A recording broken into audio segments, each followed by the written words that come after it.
my channel. We are going to talk about my May TBR today. I'm so excited because I am starting to get into a groove of reading about a book a week, and I'm really trying to keep up that momentum. We have 4 books for May on my TBR, and I'm gonna throw in a few others that are on my want to read that I'll probably turn to if I end up not feeling like reading the 4 main ones that I picked, because the 4 main ones that I pick are gonna be my focus for the month. I actually have some of the physical books today because whenever I left the US, I brought some of my physical TBR with me, but not that much because I didn't have a lot of room in my suitcase to just bring a bunch of books. So we're gonna have some physical books for May. So we've grabbed the 3 books that I have physically. Okay, let's get started. I'm gonna alternate between the physical and the one I only have on digital, just because it's how I want to do it. And this will be in no particular order of what I'm really craving to read. Okay, so this first one I'm going to talk about, you probably haven't heard of. I haven't heard anyone talk about this book, but I actually got this book at an airport that had a free book library in the US, I think, which is just crazy that an airport had that. But I was looking at the books and this cover caught my eye. I was judging it by the cover. It's just beautiful. It's called A Joy of Man's Desiring by Jean Giono. I know this book is translated, France. It's translated into English and it's quite long for me. It's about 450 something pages, so it's not crazy long, but it is gonna take some time sitting down and reading, and I know this one's gonna be a little more philosophical as well, so I'm gonna need to really focus in. I'm gonna read you the back because I honestly don't know much about this book other than what's on the back, and that I read a couple pages like 2 years ago and really thought his writing style was beautiful. He tells the tale of a farmer couple in Hot Province who finds that the spark that has somehow gone missing from their lives. One day, a stranger arrives who helps them discover how to rekindle their connection. Youth is joy. Youth is joy, the stranger tells them, and youth is neither strength, nor a supple body, nor even youth as you conceive of it. Rather, guidance from the stranger includes friends and neighbors on their journey back to individual and collective happiness. They plant fields and flowers, a meadow of grain just for the birds, and they set their horses free. With a poet's grace and imagination, Giono weaves a grand story of the earth and of passion, of men and women, animals and weather, of the magic we now call the laws of nature. That was rough. I was struggling to read that. But I just always thought this book sounds beautiful, and I love the earth. I love nature, and nature is like where I connect most with God, and I was like super curious about how this author writes this book and the magical realism of this book. So it's a little bit of an intimidating book for me though. Seems like a smart person book. So we're gonna move on to the next. Digital TBR. I think every book on this list is a different genre, so that's really fun. Project Hail Mary, I'll put it on the screen.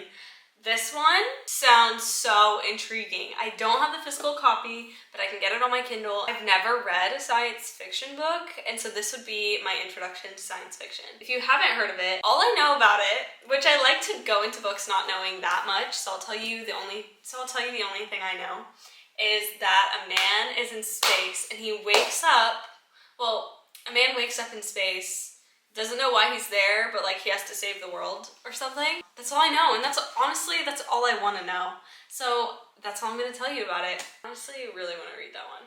Back to the physical, we have Better Than the Movies by Lynn Painter. I've had this book for so long. I started it, like literally the pages folded still. I only got 7 pages in, so I really didn't read anything. This is I believe childhood friends to lovers trope. I've heard from so many people that this is one of their favorite little romance books of all time, and so I'm super curious. I'm not like huge on romance, although the only romance that I've read is Emily Henry, and I like her books, but they didn't pull me into the genre of romance as much as they did like, oh, I just think she's like a good author, but I'm not extremely intrigued or like addicted to reading all her books, if that makes sense. And it'll be exciting to try this. I did read the book Deep Cuts last month, which is kind of a romance. It's like a drama romance. I don't know, it just felt like I was watching a movie reading that book. It's everything. It's more than just romance. Watch my last video if you want to hear me talk about that book. But that book I thoroughly enjoyed, so I think something that's a little more lovey-dovey and fluffy I could totally get into. I don't know if this is fluffy. There might be some serious subject matter in this, but I'm expecting something fun and light and exciting and something that's going to make me happy, and I will be reading this on the beach. It's the right vibes to read on the beach. So I'm looking forward to this. This is the next one on the TBR. Thank you. We have a book called Crossroads by William Paul Young. It's the same guy that wrote The Shack. A book picked by my husband, actually, that he wants me to read because he's gonna read Deep Cuts because I loved it so much, and I told him about it and he was like, oh, that sounds interesting, and I was like, okay, I'll read a book that you choose for me. And he gave me a couple options, and he seemed most excited about this option. I was a little more excited about Maze Runner because I've never read Maze Runner, but he really thinks that I would like this one. So I think I'm gonna read it, but I'm a little nervous that it won't grip me. It's a story of the incremental transformation of a man caught in the torments of his own creation, somewhere between heaven and earth. Anthony Spencer is egotistical, proud of being a self-made business success at the peak of his game, even though the cost of winning was painfully high. A cerebral hemorrhage leaves Tony comatose in a hospital ICU. He awakens to find himself in a surreal world, a living landscape that mirrors dimensions of his earthly life, from the beautiful to the corrupt. It is here that he has vivid interactions with others, and he assumes are projections of his own subconscious, but whose directions he follows nonetheless, with the possibility that they might lead to authenticity and perhaps redemption. So I think he's like finding God through this hardship. It sounds good. It sounds good. I really hope there's high stakes, and I hope it grips me and is really good. I liked The Shack, but I didn't fall in love with The Shack until I finished reading it. Yeah, so I'm really hoping that book is a good one. The Housemaid is watching. I love this series because the first book in this series was the first thriller I ever read, and I absolutely loved it. I ate it up. I read it in like less than 2 days, and then I read the second book in just a few days as well, and I never got around to reading this one, but I have the physical copy, and so I really want to read it. I want to continue the series. If you don't know the series, you should just pick it up and read it, starting with The Housemaid. If you're starting with the first book, this girl has her secrets, and she is trying to get a job, can't get a job because of a past that we don't know about, and then she gets this job as a housemaid for this rich family, and stuff is happening that's weird, and she needs to figure it out. I don't know if that was a great description, but you should pick it up and you should read it, because also they're making a movie that's coming out, I think, this year with Sydney Sweeney. Which, fun fact, whenever I read The Housemaid, I literally pictured, as I was reading, I pictured Sydney Sweeney as Millie. And she's actually playing her, because anytime there's like a pretty blonde, I think Sydney Sweeney. My sister is different than me. She always thinks Blake Lively, which is funny. Also on my TBR. So yeah, I think we have one more to talk about. This one has been on my list for a while. It just is intriguing to me. It is Carrie Soto is Back. Put it on the screen. By Taylor Jenkins Reid. The Seven Husbands of Evelyn Hugo was one of the first books I read that kind of slowly got me back into like reading books and actually completing them. I loved that book. So I know I enjoy her writing. The concept of this book sounds really interesting. I like that it's sports. It's a different atmosphere than I've ever read in a book. I loved the movie Challengers, and so I'm like, if this book gives me any feelings that movie gave me, I think I will thoroughly enjoy it.